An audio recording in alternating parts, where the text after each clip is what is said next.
Welcome to the deep dive. Today, we're jumping into Nepal's incredible history. It spans millennia, It really does. and it's this amazing story of a nation, nestled between giants, constantly reshaping itself. Hmm. So, our mission here is to pull out the key stuff from the sources, giving you a shortcut to understanding Nepal's journey. And it's quite a journey. We're covering a huge time frame, think almost 9,000 years of human presence right up to today's Federal Republic. Wow. The sheer dynamism, the changes, Yeah. that's what's really striking. Okay, let's sort of unpack this then. The sources mention human presence going back maybe 9,000 years. Neolithic tools in the Kathmandu Valley. Exactly.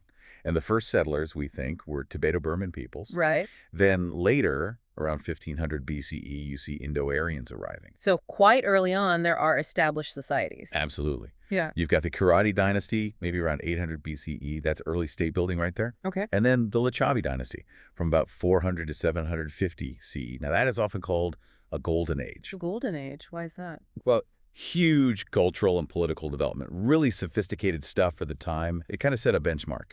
Interesting. So jumping forward a bit, we get to the Malla dynasty. That's what, 1200 to 1768? Yeah, roughly. And they were key because they unified the Kathmandu Valley. Creating a sort of cultural heartland. Precisely. And under rulers like Pratap Malla in the mid-1600s, another cultural peak. Okay. Think vibrant architecture, arts flourishing, trade routes buzzing between Tibet and India. It really cemented Nepal's unique artistic identity. So all these kingdoms, especially in the valley, how did they become, well, Nepal as we know it? Right, that's the big shift. 1768, Prithvinarayan Shah from the Shah dynasty starts unifying these different hill kingdoms. And he captures Kathmandu. He does. And that's really the birth moment of the modern kingdom of Nepal. But it wasn't smooth sailing after that, was it? The sources mention challenges. No, definitely not. His successors faced conflicts with Tibet. Right, 1788 to 92. And crucially with the British, the Anglo-Nepalese War.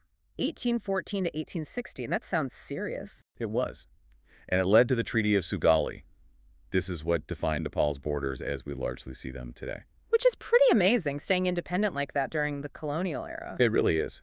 Then, from 1846, for about a century, you have the Rana dynasty taking charge. But they weren't kings, were they? No, they ruled as hereditary prime ministers, they sidelined the Shah kings, and Nepal became quite isolated, politically and socially. Until 1951. Yes, the Democratic Revolution in 51 brought back a sort of limited parliamentary system. But that didn't last long either. Yep.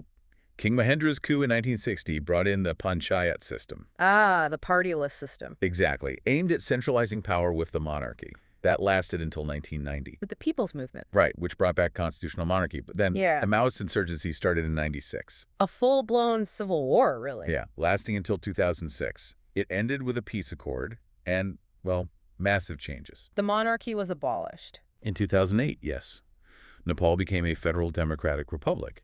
And then a new constitution in 2015, setting up a secular, multi-ethnic federal state with 7 provinces. Wow, just Yeah. constant, massive change in that later period. It really makes you think, doesn't it?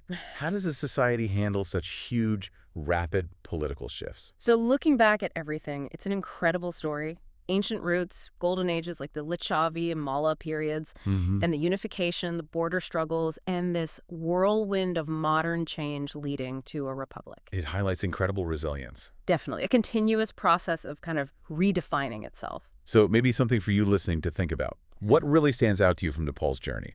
How do those deep historical layers, all those changes, still shape its identity and its path forward today?